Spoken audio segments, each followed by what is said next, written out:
Test 70, Logic Game 1, Question 6. If W performs immediately before X, which of the following could be true? So let's bring our limited options up here, and we'll take a look at where this could happen.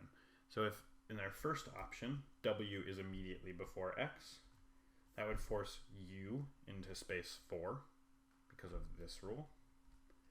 And then we would have Y floating with some form of V followed by Z. So these guys are floaters.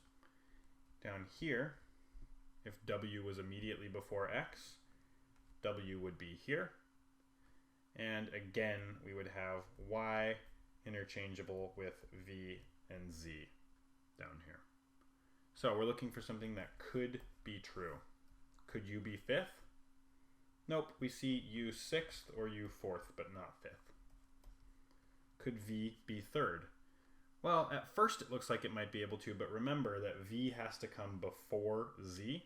So if V is third, it doesn't have that opportunity. So V could not be third. Could W be third? Nope, we see W is either fourth or fifth. Could Z be second?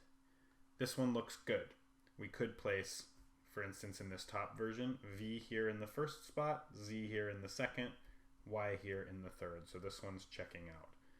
But just to make sure, could Z be fourth? And there's no way. We have U in the fourth spot up here and W in the fourth spot here. So D is the correct answer.